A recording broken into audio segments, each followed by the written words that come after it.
10 మందికి అన్నం పెట్టే రైతన్న సంతోషంగా లేడు. సేద్యానికి మూల పురుషుడైన కర్షకుడు ఆనందంగా లేడు. కష్ట నష్టాల సేద్యంతో కుంగిపోతున్నాడు. పీకలోతు అప్పుల్లో కూరుకుపోతున్నాడు. సాగు సంక్షోభంలో చిక్కుకున్న ప్రస్తుత తరుణంలో రైతుకు అండగా నిలిచే మేలైన సాగు విధానాలు అందిరాకే రైతులు వ్యధ చెందుతున్నారు. అందుకే నేల పంటను కాపాడే ప్రకృతి సేద్య పద్ధతులు ఆటి రావాలి. ఇతరులపై ఆధారపడకుండా సొంతంగా పంట పండించుకునే తరుణోపాయ మార్గాలు చేరువ కావాలి. అప్పుడే వ్యవసాయం గాడిన పడుతుంది. సరిగ్గా అలాంటి పద్ధతులే దశాబ్దాలుగా ఆచరిస్తున్నారు మెదక్ జిల్లా జహీరాబాద్ రైతులు. చిరుధాన్యాల పంటలతో సాగు ఒడిదొడుకులు అధిగమిస్తున్నారు.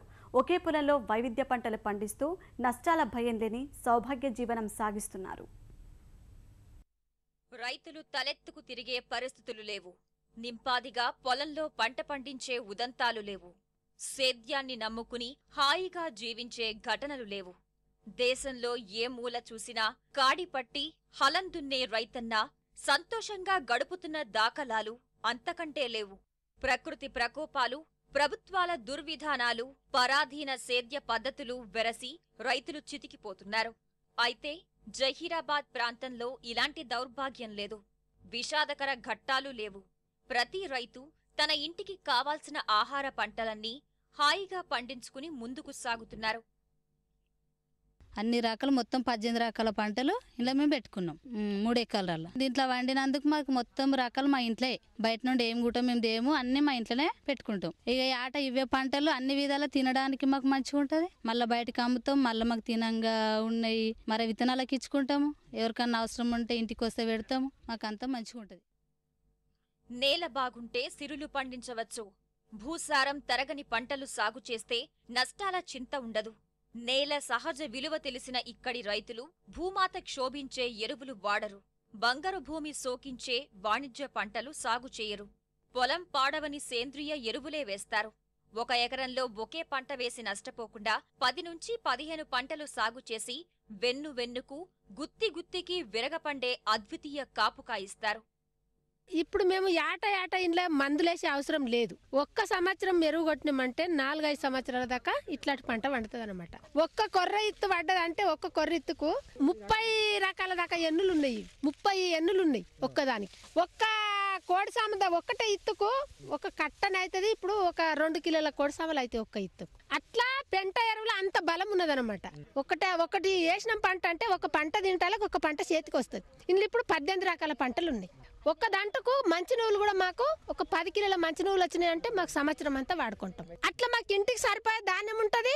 అమ్ముకునేది దీంట్లో తొగాళ్ళు, పెసాళ్ళు, మినుములు, ఇంకా వేరే జొన్నలు ఇట్లా కుటుంబంకి సరిపోయి పెట్టుకొని అమ్ముకుంటే 1,50,000 పైసా మాకు చేతికి వస్తుంది. వాళ్ళు భూమి ఒకటి ఎక్కువ మందులేసి భూమి ఒకటి కాలిపోతుంది. వాళ్ళు ఊరికే కష్టం ఎక్కువ చేయబడుతుంది, మందులు ఎక్కువ కొట్టబడుతుంది. పత్తికి అట్లా కాదు, పైనంటే మొత్తానికి పోతుంది. పోయినప్పుడు ఏమవుతుంది అంటే అన్ని పెట్టిన ఖర్చు ఎక్కువ మీద పడి మనిషికి ఏం చేయాలని అర్థం కాక ఆత్మహత్యకు పాల్పడతాడు. నాకు ఆ టెన్షన్ అనేది నాకు లేదు. ఈ పంటతోటి వ్యక్తిగతంగా లెక్కేసుకుంటారు 1,80,000 దాకా నాకు లాభం మిగులుతుంది. మరి నా ఇంటి తిండి ఉంటుంది, మా ఉన్న జీవాలకు కూడా మంచి మేత ఉంటుంది, మరి భూమి మంచి కాపాడినట్లుంటుంది అన్న ఉద్దేశంతో నా పంటలు నేను వేసుకున్నాను.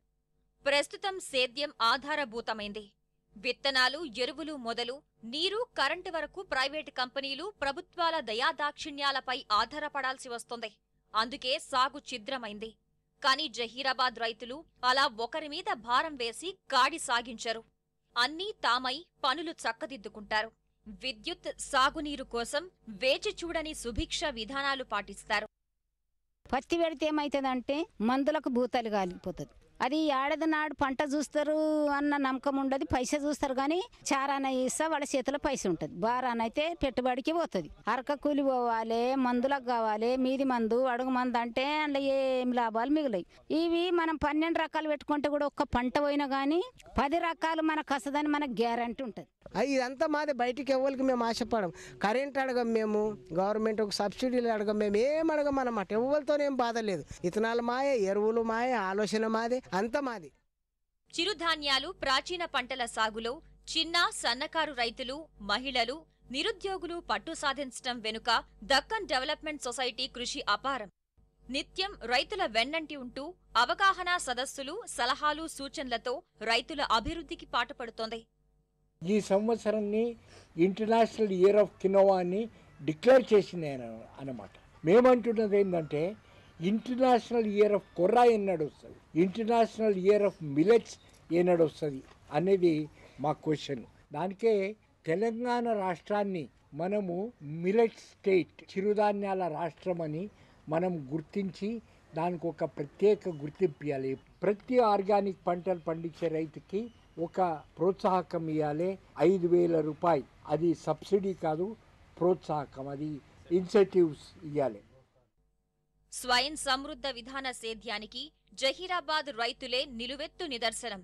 సాగు సమస్యలు దరిచేరనీయని పద్ధతులతో అడుగులు వేస్తున్న రైతుల స్ఫూర్తి ఇతరులకు విజయపాఠం.